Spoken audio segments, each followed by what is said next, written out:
오늘 이 본문은 설교자들이 정말로 부담스러워하는 본문입니다. 이유는 본문의 말씀이 예수님께서 당시 종교 지도자들을 향해서 직접적으로 책망하시면서 하시는 말씀이기 때문에 누구보다 이 당시 종교 지도자들과 비슷한 위치에 있는 목회자들을 향해서 직접적으로 하시는 말씀이라고 볼 수 있기 때문입니다. 그래서 저는 오늘 이 본문의 말씀을 우리 성도님들과 함께 나누면서 이 말씀이 누구보다도 저 자신을 향한 주님의 말씀이라고 여기면서 함께 은혜를 나누고자 합니다. 그렇지만 동시에 우리 성도님들 또한 얼마든지 바리새인과 서기관들과 같은 그런 신앙으로 살아갈 수 있다는 사실을 알고 오늘 이 본문의 말씀 앞에 겸손하게 서시는 은혜가 있기를 축복합니다. 본문에서 예수님은 종교 지도자들을 향해서 분노하시면서 독설을 쏟아내십니다. 이 마태복음의 독특한 점 중에 하나가 바로 이 부분입니다. 마태는 직업이 세리였잖아요. 그러다 보니 당시 종교 지도자들로부터 참 무시와 차별과 천대를 받았던 사람입니다. 그런 이유 때문인지 마태는 당시 이 종교 기득권자들을 향한 예수님의 비판에 다른 복음서에 비해서 훨씬 더 많은 분량을 할애해서 이렇게 기록하고 있는 모습을 발견하게 됩니다. 오늘 예수님의 독설을 보면 가장 많이 등장하는 독설이 화 있을진저라는 말씀입니다. 본문에는 7번 등장하는데요. 이 화 있을진저라는 문장의 뜻은 저주가 있을지어다라는 뜻입니다. 그런데 사실 본문에 보면 14절이 써져 있어요. 14절이 있는데 가로해 가지고 뭐라고 돼 있어요? 없음이라고 되어 있죠. 14절이라고 표시는 해놓고 없음 이렇게 표시를 해놨단 말이에요. 그런데 그것만 있는 게 아니고 옆에 보시면 작은 반괄호 해가지고 1 이렇게 되어 있죠. 여러분 성경에도 다 있으시죠? 근데 그 반괄호 해가지고 기호가 있는 숫자가 있는 것은 그 밑에 그 부분에 대한 설명이 있다는 뜻이거든요. 그래서 여러분 성경에도 보시면 1로 가보시면 어떤 사본의 14절에 마가복음 12장 40절과 누가복음 20장 47절과 유사한 구절이 있음이라는 설명이 첨부되어 있습니다. 그렇죠? 그러니까 이 14절 구절에 마태는 생략해 놓았는데 다른 몇몇 사본들에 보면 마가복음 12장 40절, 누가복음 20장 47절과 유사한 내용이 있다는 거예요. 그러면 그 두 구절 중에 한 구절만 보겠습니다. 비슷한 내용이니까. 누가복음 20장 47절을 보면 그들은 과부의 가산을 삼키며 외식으로 길게 기도하니 그들이 더 엄중한 심판을 받으리라. 그러니까 이 그들은 당시 바리새인들과 서기관들을 비롯한 종교 지도자들이었는데 그들은 과부로부터 그들의 재산을 빼앗았다는 거예요. 그리고 외식하면서 길게 기도했다는 거예요. 그런 그들을 향해서 그들은 더 엄중한 심판을 받으리라 라고 말씀하고 있죠. 그러니까 지금 마태가 14절을 생략해 놓았지만 사실 이 생략된 14절에도 당시 종교 지도자들이 심판받을 것이다 라는 선언이 기록되어 있는 거예요. 그래서 이 생략된 14절까지 포함한다면 예수님은 총 8번에 걸쳐서 서기관들과 바리새인들을 향해서 저주를 선포하신 것입니다. 저주를 선포했을 뿐만 아니라 그들을 향해서 어떤 비난을 했는지를 보면 여러분들이 눈으로 이렇게 보시면서 따라오시면 좋겠습니다.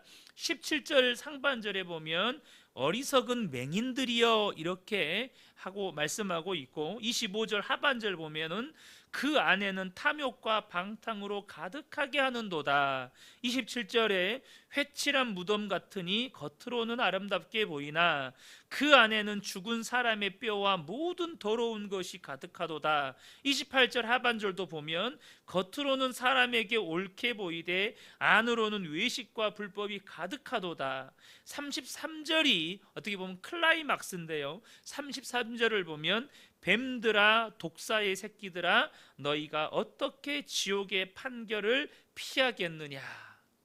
그리고 35절 하반절에 땅 위에서 흘린 의로운 피가 다 너희에게로 돌아가리라. 너희가 흘렸던 그 모든 피가 너희에게로 돌아갈 것이다. 이렇게 말씀하고 있는 거죠. 당시 서기관들과 바리새인들은요, 회당에서 성경을 관리하고 보관하고 또 앞에서 앉아서 성경을 가르치는 자들이었습니다. 그러니까 당시 유대 사회에서 굉장히 존경받고 존중받는 위치에 있었다는 것이죠.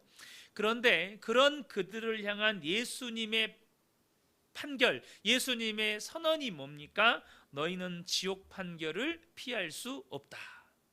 이것이 예수님의 선언이었어요. 도대체 당시 이 종교 지도자들, 서기관과 바리새인들의 신앙이 어떤 모습이었기에 예수님께서 이렇게 무서운 말씀을 하시는 것입니까? 너희는 지옥 판결을 피할 수 없다. 너희는 다 지옥 간다, 이 말이잖아요. 저는 오늘 본문에서 바리새인들과 서기관들의 신앙의 모습을 살펴볼 텐데요. 그 모습이 또한 우리 안에도 있다는 사실을 저와 여러분이 알고 정말로 하나님 말씀 앞에서 정직하게 우리의 신앙을 진단해 보기를 원합니다. 첫 번째는 뭐냐면 그들은요, 천국문을 닫고 있었다는 거예요. 그들이 지옥을 피할 수 없다라고 예수님으로부터 선언을 받았던 이유가 뭐냐? 그들이 천국문을 닫고 있다는 거예요. 13절 보겠습니다. 화 있을진저 외식하는 서기관들과 바리새인들이여, 너희는 천국문을 사람들 앞에서 닫고 너희도 들어가지 않고 들어가려 하는 자도 들어가지 못하게 하는도다. 우리가 종종 전도를 해보거나 아니면 학교나 혹은 사회에서 이런 사람들을 만나는 경우가 있어요. 자기도 학생 때 혹은 청년 때 교회를 다녔대요. 그런데 교회를 떠난 이유를 들어보면 상당수가 목사님한테 상처받아서, 어느 장로님, 권사님, 집사님에게 상처받아서, 혹은 청년부 회장에게 상처받아서, 그렇게 누군가에게 상처받았다는 이야기를 이렇게 풀어냅니다. 그러면서 믿는 우리에게 정말로 가슴 아픈 말을 하죠. 어떤 말입니까? 그런 사람이 가는 천국이라면 나는 갈 마음 없어요. 어느 권사님이 그랬다잖아요. 목사님, 우리 남편 장로님 천국 가시겠죠? 아, 당연하죠. 그럼 저 천국 안 갈래요. 여러분, 지금 10대 때 혹은 청년 때 교회를 다녔다가 교회를 떠난 이유가 뭡니까? 그 사람은 지금 복음 때문에 넘어진 것이 아니고 예수를 믿는다는 사람들의 태도와 행동과 삶 때문에 넘어진 것입니다. 제가 대학 졸업을 하고 대학원에 들어가기 전에 어느 대학교 연구센터에서 행정직으로 아르바이트를 했었습니다. 그러다 보니 또 다른 연구센터 행정 직원들과도 종종 교류를 했는데요. 그 행정 직원들이 자기가 속해 있는 그 연구센터 센터장 욕을 그렇게 하는 거예요. 이유는 이 연구센터에서 국가에서 나온 지원금을 받는데 그 지원금을 용도에 맞게 쓰는 게 아니고 센터장이 사적인 용도로 사용하면서 자신의 행적을 지우기 위해서 행정 처리를 이 직원들에게 맡기는 거예요. 여러분, 횡령죄잖아요. 횡령죄. 그런데 그 센터장이 어느 교회의 안수 집사인데다 핸드폰 컬러링 소리가 찬양이에요. 그러니까 그 센터장에게 전화를 걸면 찬양 소리가 나오는 거예요. 그런 삶을 살면서도 자기는 예수 믿는 사람이라고 동네방네 다 광고하고 다니는 거죠.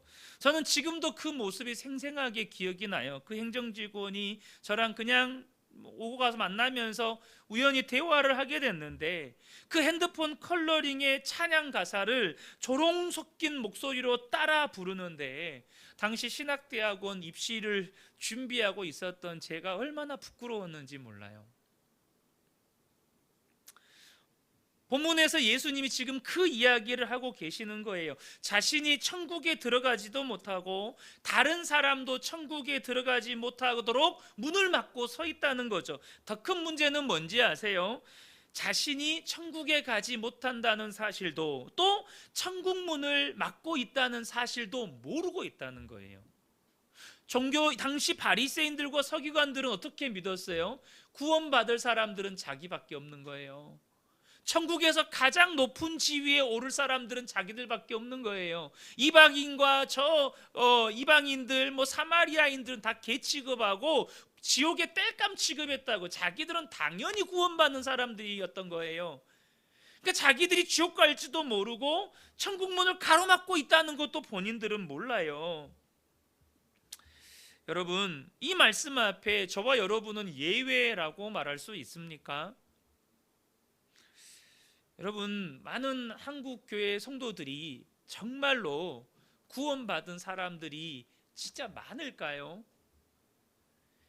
예수님께서 마지막 때에 정말로 내가 믿음이 있는 자를 보겠느냐라는 말씀을 하신 적이 있어요.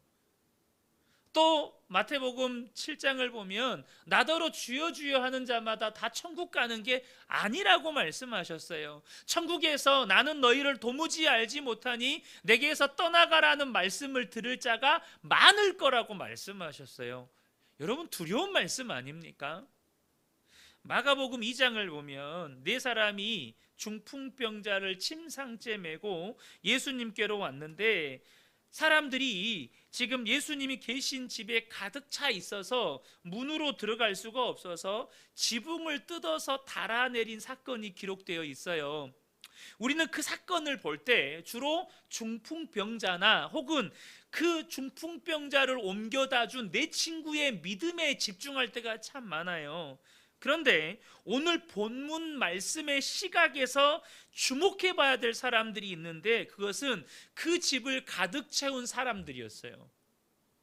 여러분, 그 집을 가득 채운 사람들 중에는요, 예수님께서 중풍병자에게 네 죄 사함을 받았느니라 라고 말씀하신 때 그것을 신성모독이라고 하면서 속으로 비난하는 서기관들이 있었어요. 그게 무슨 말인 줄 아세요? 진짜 예수님 앞에 나아가서 죄 사함 받고 병이 고침 받아야 할 사람은 중풍병자인데, 그 예수님이 계신 집안을 가득 채우고 있는 사람들 때문에 그 문으로 중풍병자가 못 들어갔다는 거예요.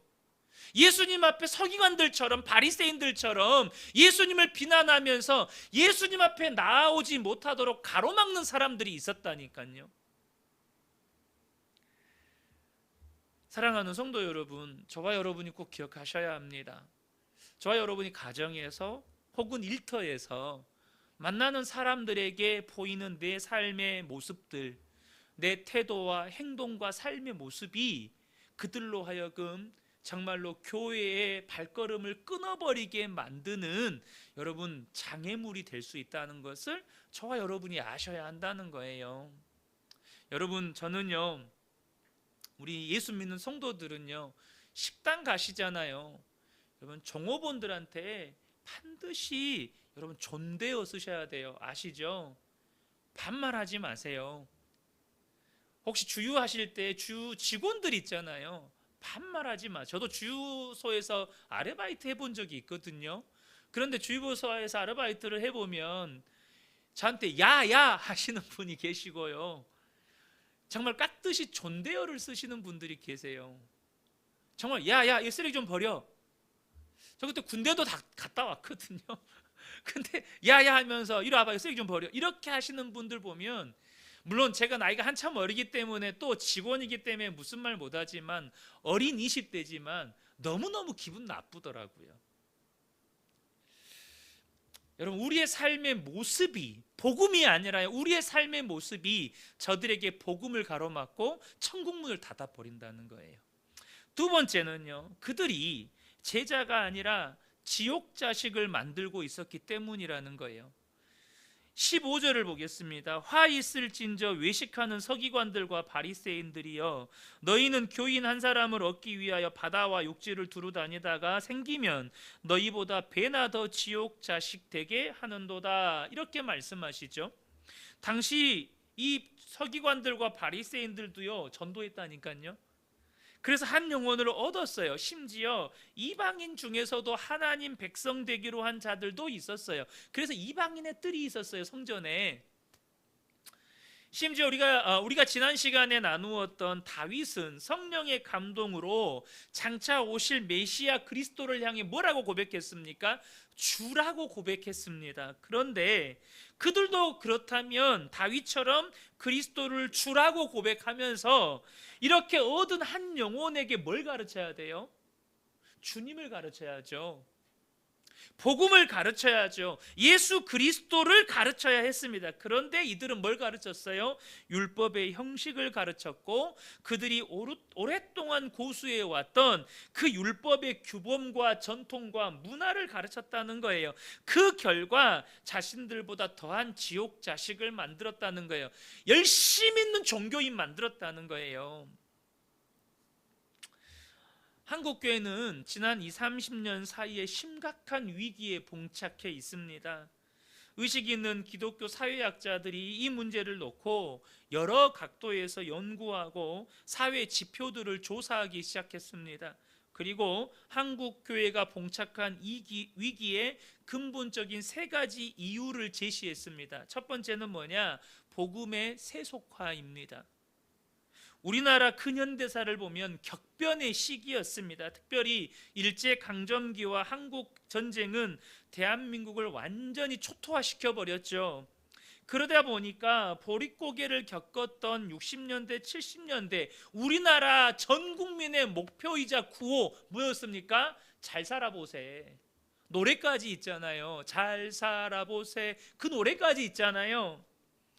특별히 그 시대에 우리 믿음의 선배들이 눈물로 기도했던 것 중에 하나가 바로 그것이었습니다. 하나님은 우리 대한민국을 불쌍히 여기셨고 지금은 GNP 3만 달러가 넘는 선진국 대열에 들어섰습니다. 그러나 한국 교회는 이 시대의 정신과 맞물려서 복음을 타협하기 시작했습니다. 무슨 말입니까? 8, 90년대에 번영 신학이라고 하는 신학이 한국 교회 안에 들어오기 시작합니다.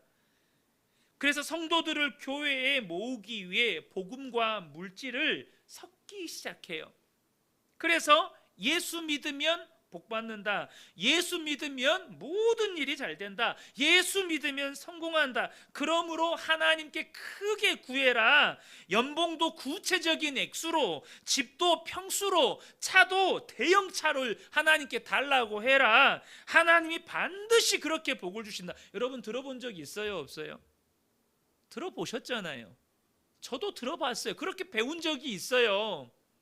예수 믿으면 복 받는데요. 그래서 기도도 구체적으로 하래요. 연봉은 뭐 몇 억, 집은 몇 평, 뭐 구체적으로 구하래요. 배우자도 구체적으로 그런 조건들을 놓고 기도하래요. 한국 교회가요 8, 90년대 엄청난 양적 성장을 합니다. 그런데 여러분, 예수님께서 당시 종교 지도자들을 향해서 뭐라고 책망하는지 아세요?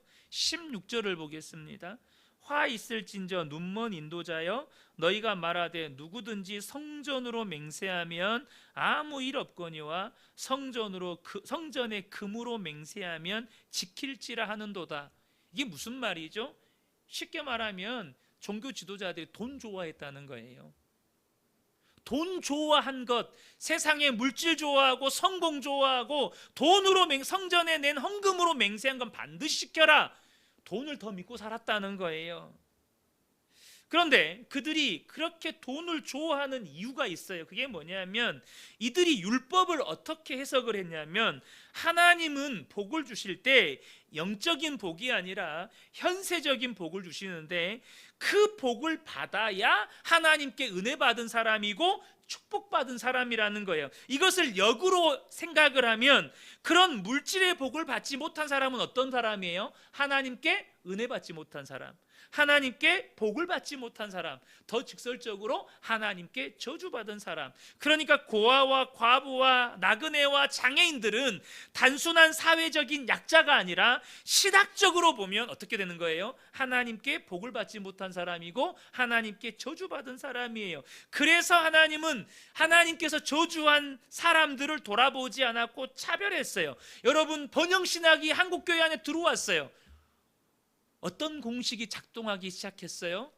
세상에서 성공하고 세상에서 이렇게 사회적으로 지위가 높아진 사람은 하나님께 복을 받은 사람, 믿음 좋은 사람. 그렇게 한국교회 안에 그런 공식이 세워졌다고요.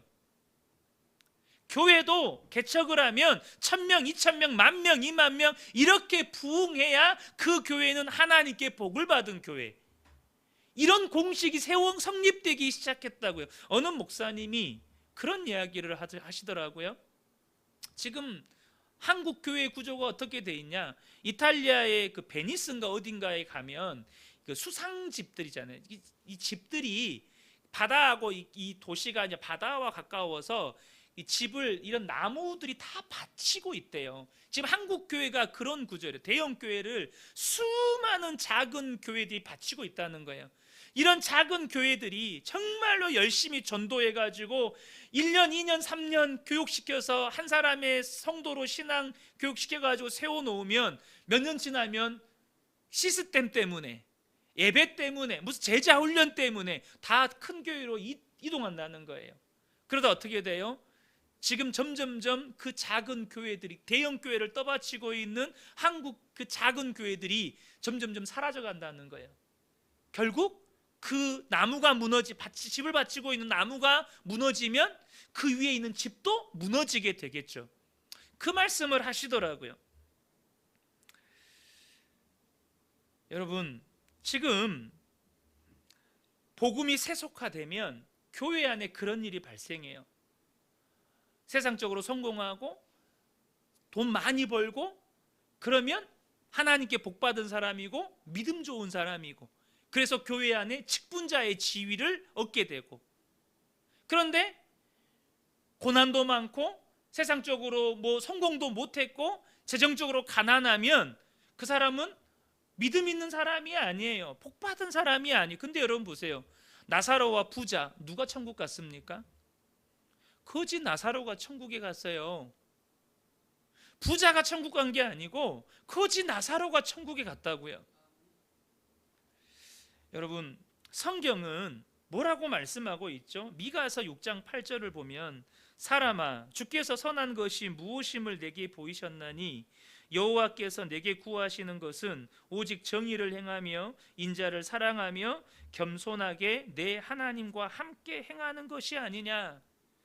정의를 행하라는 거예요. 겸손하게 하나님과 함께 행하라는 거예요. 야고보서 1장 27절을 보면 하나님 아버지 앞에서 정결하고 더러움이 없는 경건은 곧 고아와 과부를 그 환난 중에 돌아보고 또 자기를 지켜 세속에 물들지 아니하는 그것이니라. 이것이 선한 것이고 참된 경건이라는 거예요.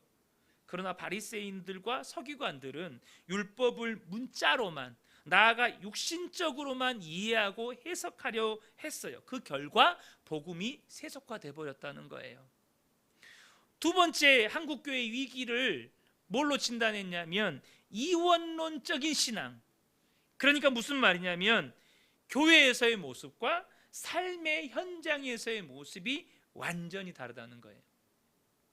교회에서 사용하는 언어와 삶의 현장에서 사용하는 언어가 달라요. 교회에서는 그렇게 천사인데 집에만 오면 엄마 아빠가 폭군이 되는 거예요. 문제는 제가 언젠가도 한번 다루었지만 이런 이원론적인 신앙의 뿌리가 어디에 있어요? 영지주의 이단에 있다는 거예요. 육적인 것은 속된 것, 영은 거룩한 것, 예수 믿으면 우리의 영이 구원받는 것이기 때문에 육은 어떻게 어떻게 살아도 구원받는다. 그러니까 얼마나 좋아요. 인간의 본성과 딱 여러분 구원파가 왜 부흥하고 젊은이들이 몰려드는 줄 아세요? 인간의 본성과 딱 맞는 거예요. 내 마음대로 살아도 구원받는다는 얘기거든요. 그러니까 이 땅에 사는 동안에는 내 마음대로 살다가 예수만 믿으면 구원받는다니까 내 마음대로 살면서 예수도 믿는 거예요. 그런데 여러분 이런 이원론적인 신앙의 결과가 무엇입니까? 배나 지옥 자식 만든다는 거예요. 창세기 6장을 보면 하나님의 아들들이 사람의 딸들의 아름다움에 취해서 자기가 보기에 좋아하는 모든 여자를, 분명히 한 남자와 한 여자가 만나서 결혼하라고 하셨는데 자기 눈에 보기 좋은 여자를 다 취해서 일부 다처제를 해요. 하나님 믿는다고 하는 사람들이 일부 다처제를 살아요. 그러니까 그 결과가 뭐냐? 당시에 네피림이 있었대요. 고대의 용사들이래요. 이 사람들이 누구죠? 전쟁에서 수많은 사람을 죽여서 명성을 얻었던 네피림들이, 이 하나님의 아들들이 예수는 믿는데요, 하나님은 믿는데요. 근데 삶은 세상 사람들보다 더해. 내가 얼굴 이쁘고 내 마음에 들면 다 내 안으로 삼는 거예요. 그러니까 그들 자식들에게서 누가 나와요? 사람을 죽여서 명성을 얻는 자들이 나오고, 창세기 6장 5절을 보면 마음으로 생각하는 모든 계획이 다 악했다라고 말씀하셔요. 뭐가 나오는 거예요? 배나 지옥 자식이 나왔다는 거예요. 얼마나 무서운 일입니까? 세 번째 이유는 뭐냐면 직분론의 타락이에요. 한국교회의 위기, 직분론이 타락했다는 거예요. 직분은요, 지위나 계급이 아니라 기능입니다. 무슨 말이냐? 직분은 하나님께서 교회를 섬기라고 주신 기능이에요. 그런데 어느새 교회 안에서 이 직분이 지위나 계급이 되어 있는 것을 우리는 흔히 목격합니다. 여러분 어떠세요? 교회들마다 직분자 뽑을 때마다 시험 들었다는 성도들 있다는 이야기 여러분 흔히 들으셨죠? 누가 장로가 됐어야 됐는데 안 됐다. 누가 이번에 안수집사가 됐어야 했는데 안 됐다. 누가 권사가 됐어야 했는데 안 됐다. 그래서 시험 들어서 교회를 안 나와요. 다 뭘로 여기는 거죠? 지위로 여기고 신분 상승으로 여기고 승진으로 여기는 거죠. 여러분 에베소서 4장 11절 12절을 보면 그가 어떤 사람은 사도로, 어떤 사람은 선지자로, 어떤 사람은 복음 전하는 자로, 어떤 사람은 목사와 교사로 삼으셨으니 이는 성도를 온전하게 하여 봉사의 일을 하게 하며 그리스도의 몸을 세우려 하심이라. 성도를 온전하게 하는 봉사의 일과 그리스도의 몸을 세우는 기능으로서 직분을 주셨는데 한국 교회 안에 이 직분이요 지위가 되어 있는 거예요. 그래서 직분을 분명히 직분 받기 전에는 안 그랬어요. 근데 직분을 받으면 어느 순간부터 목에 힘이 들어가고 말과 행동이 권위적으로 바뀌는 모습을 보게 돼요. 직분론이 타락했다는 거예요. 사랑하는 성도 여러분, 저는 우리 그은혜교회 모든 직분자 되시는 성도님들이 여러분 기능으로서 주님의 몸된 교회를 섬기고, 저도 목사의 기능으로서 교회를 섬기기 원하고, 제가 정말 제 소원이 하나 있어요. 제가 이제 은퇴하지 않겠습니까? 정말 이름 없이 떠나는 게 제 소원 중에 하나입니다.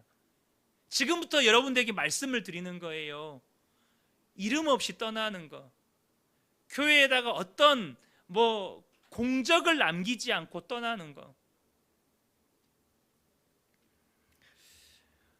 이것은 제가 세 가지라고 말씀을 드렸는데요. 네 번째가 하나 더 있어요. 이것은 이제 크게 세 가지로 이렇게 소개가 됐고, 또한 많은 목사님들이 또 하시는 말씀이기도 해요. 그게 뭐냐면 복음의 부재입니다. 이게 무슨 말이냐면요, 교회에 새 가족이 와요. 그러면 교회가 복음을 가르치는 게 아니고 교회 생활을 가르쳐요. 제자 훈련마저도 교회 제자를 만들어요.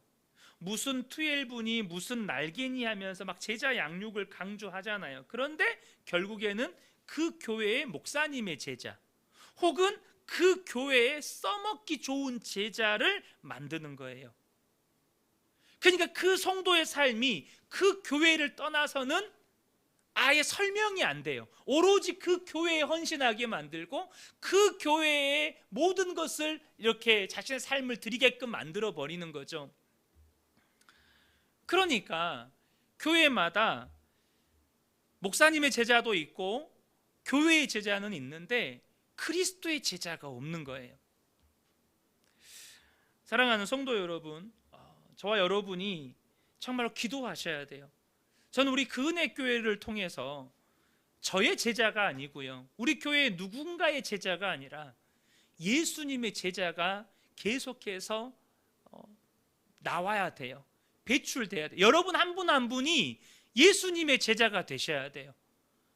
그게 우리 교회의 소망이 되고 비전이 돼야 되는 거예요.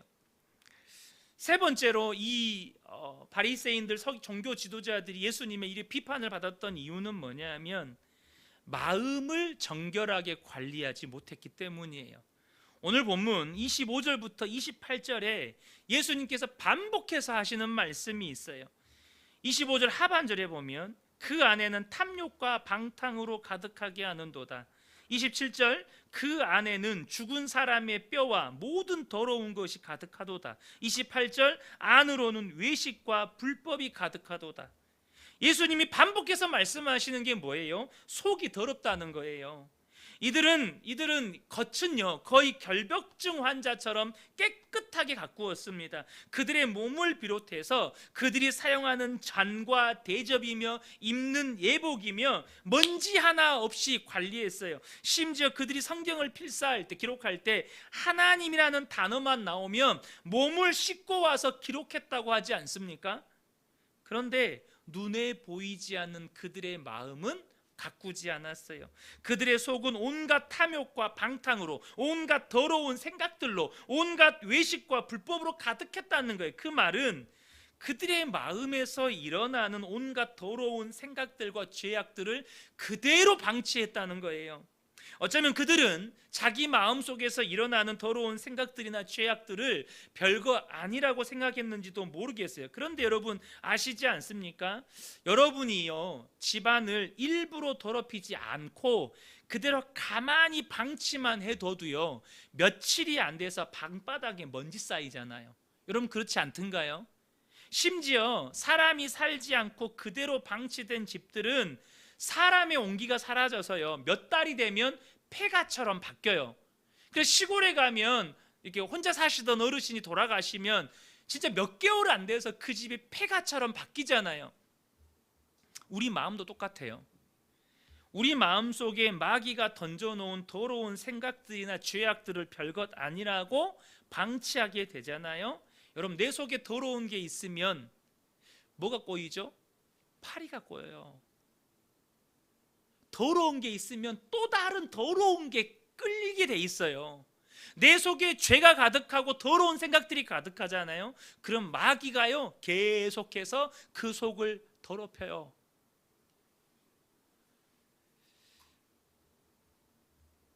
사랑하는 성도 여러분, 우리가 내 마음을 방치하잖아요. 얼마 지나지 않아서 불법과 더러운 것으로 가득하게 돼요. 그리고 그것은 아무리 겉을 깨끗하게 관리해도 반드시 삶의 열매로 나타나요. 여러분 가꾸지 않는 마음의 열매가 뭘까요? 오늘 본문 37절을 보세요. 예루살렘아 예루살렘아 선지자들을 죽이고 내게 파송된 자들을 돌로 치는 자여. 마음을 가꾸지 않으면 어떻게 돼요? 의인들을 핍박해요. 그리고 예수를 십자가에 못 박는 자리에 내가 그 못 박는 자로 서게 돼요. 내 마음을 관리하지 않으면, 내 마음에 더러운 것을 방치하면 예수님을 십자가에 못 박는 자의 자리에 내가 앉게 되어 있다는 거예요. 여러분 그래서 우리 마음 지키는 것이 얼마나 중요한지 몰라요. 잠언 4장 23절에 모든 지킬 만한 것 중에 더욱 내 마음을 지키라. 생명의 근원이 이에서 남이니라. 여러분 마음 지키시기를 축복합니다. 마음 지키셔야 돼요.